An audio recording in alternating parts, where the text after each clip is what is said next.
ఎంత నష్టపోయాం అనే ఒక చిన్న క్వశ్చన్ మీకు నేను వేస్తాను. నాకు తెలుసు మీరందరూ మ్యాథ్స్‌లో జీనియస్‌లు. అలాగే లైఫ్ క్యాలిక్యులేషన్‌లో కూడా చాలా జీనియస్‌లు. ఈ స్టోరీ దయచేసి చివరి వరకు వినండి. మనం ఎంత నష్టపోయాం అంటే మనం అంటే ఈ కథలో భార్యాభర్తలుంటారు. భార్య భర్తలిద్దరూ కలిసి ఒక షాపింగ్‌కెళ్తున్నారు. ఆ షాపింగ్‌లో భార్య ఒక చీర చూస్తుంది. ఆ చీర కాస్టు రమారమి ఒక 25,000 అలా ఉంటుంది. భార్య ఏమో చీర చూస్తుంది. భర్త ఏం చూస్తాడండి? ఆ చీరకున్న ప్రైస్ ట్యాగ్ చూస్తాడు. మళ్ళీ భార్య ఇంకొకటి చూస్తుంది.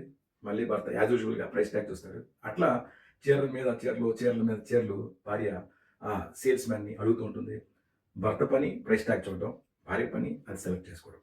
అట్లా ఒక శారీ సెలెక్ట్ చేస్తుంది భార్య. భర్త ఆ సెలెక్ట్ చేసిన చీర ప్రైస్ ట్యాగ్ చూసి నివ్వెరపోతాడు. నివ్వెరపోయి ఒక్కసారి ఇది చాలా కష్టం అని మనసులో అనుకుంటాడు. అయితే భార్యకి చెప్పే ధైర్యం లేక, అలాగే చెబితే తను చిన్నబుచ్చుకుంటుందని ఒక బాధతో చెప్పకుండానే అట్లా ఉండిపోతాడు. అయితే భార్యకి అది నచ్చుతుంది. భర్త దగ్గరికొచ్చి నాకు ఈ చీర కావాలి అంటుంది. ఎందుకంటే మంచి మోడల్ అన్నీ ఉన్నాయి. సరే అని చెప్పి భర్త తనలో తాను తమాయించుకుని ఓకే అంటాడు. సో, ఆ చీర సేల్స్ మ్యాన్‌కి చెప్పి ప్యాక్ చేయమంటుంది. అట్లాగే ఇద్దరు ఆ చీర తీసుకొని బయటకొస్తారు. ఇంటికొస్తారు. ఇంటికొచ్చి భోజనం చేస్తారు. పడుకుంటారు. అయితే ఇక్కడ విషయం ఏంటంటే భర్త పడుకోడు, భార్య పడుకోడు ఆ రాత్రంతా. భర్త ఎందుకు పడుకోలేదు, భార్య ఎందుకు పడుకోలేదు. Just imagine. భర్త ఈ 50,000 పెట్టి నా భార్య ఒక చీర కొనుక్కుంది. ఆ చీర కనుక తను కొనుక్కోకపోతే నేను నా తండ్రికి ఒక రూ. 20,000 మెడిసిన్ సర్దుకునేవాడిని. అలాగే పిల్లవాడికి రూ. 15,000 ట్యూషన్ ఫీజులు కట్టేవాడిని. ప్రొవిజన్స్ ఒక 15,000 మొత్తం కలిపి 50,000 నాకు ఉపయోగపడేవి అని భర్త తనలో తను అనుకుంటూ నిద్ర లేకుండా ఆ రోజంతా గడుపుతాడు. భార్యకి కూడా నిద్ర ఉండదు. భార్యకేమైంది? భార్య అయితే నిద్రపోవచ్చు కదా! అనుకుంటే భార్య ఎప్పుడు తెల్లవారుతుందా?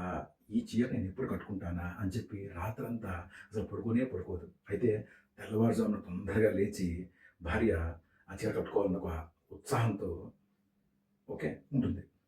అయితే పొద్దున్న లేస్తారు. పొద్దున్న లేవగానే ఈ భర్తకి ఒక షాకింగ్ న్యూస్.